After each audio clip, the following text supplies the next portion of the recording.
Here's the head of Euro-Pacific Capital and also a founding member of the Bernanke fan club. Peter, great to always have you on the Futures line. So is tapering coming? Well, if the Fed does taper, I think they're going to do the absolute minimum amount that they feel they can realistically get away with. In fact, I don't think the Fed ever really wanted to taper. I think they wanted to talk about it, but they didn't really want to do it. But they've kind of backed themselves into a corner where so many people are expecting a taper that to not taper, they might be too afraid of the message that sends about how weak the U.S. economy really is. So I think to the extent that they bow to that pressure and taper, they're going to try to unwind it, almost like have their cake and eat it too, by trying to reassure the markets that this is all we're getting, that they're not anxious to increase it anytime soon. Maybe they'll back talk about when they're going to raise rates above zero. Maybe they'll change the benchmarks for keeping them at zero. But, ultimately it doesn't matter because I think the next big thing the Fed's going to do is increase QE. They're going to be buying more than $85 billion. Why increase QE? Well, because we're going back into recession. Where? Give me the hard facts. Well, the phony recovery that the Fed managed to engineer is strictly a function of the QE. And in order to maintain it, larger and larger doses are required. Just like, a drug addict, you build up a tolerance. You need more of the drug to stay high. The U.S. economy needs more of this drug to maintain this high. Now, obviously, drugs are not what we need. We need to clean out the system. We need to stop the QE. The Fed needs to unwind its balance sheet, start selling treasuries and mortgages. Yeah.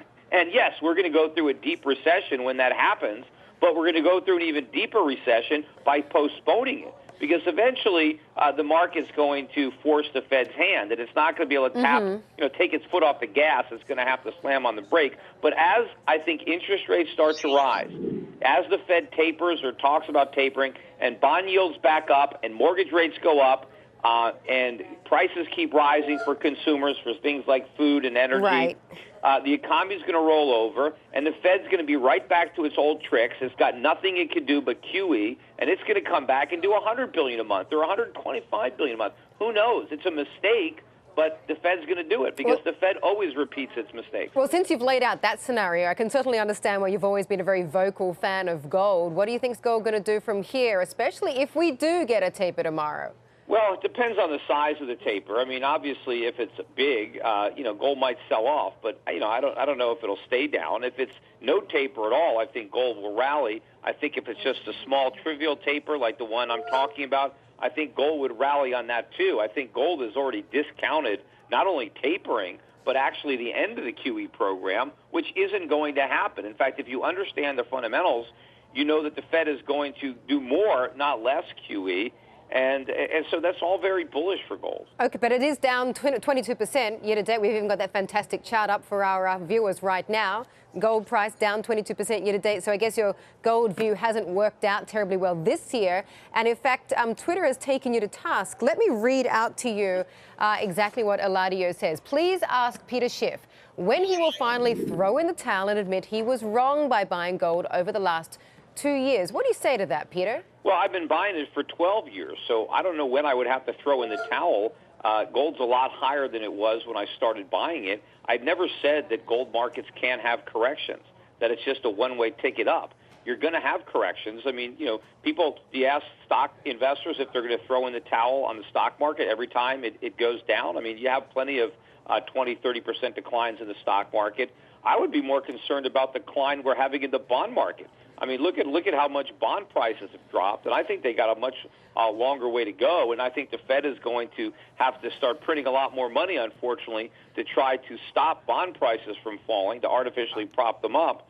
But, over the last year or two, gold has not been the best place to be. There have been other assets that have outperformed gold, and I've been in some of those assets. And I don't have 100% of my money in gold. And in 12 months' time from now, where will gold be? Higher or lower than where it is now, Peter? Well, I think it's going to be higher, and I think it can be a lot higher, which is why I'm still buying it. The question is, when gold makes a new high, when are all the naysayers who have been doubting gold for 10, 12, 13 years, when are they going to throw in the towel and start to buy some? That's what I'm more concerned about. You have a lot more gold bears that haven't bought their first ounce. Eventually, they're going to capitulate, and they're going to come into the market. Jeff, jump in here. Peter, Jeff Kilbert from the floor of the CME Group here in Chicago. How are you today? I'm Hey, good. quick question.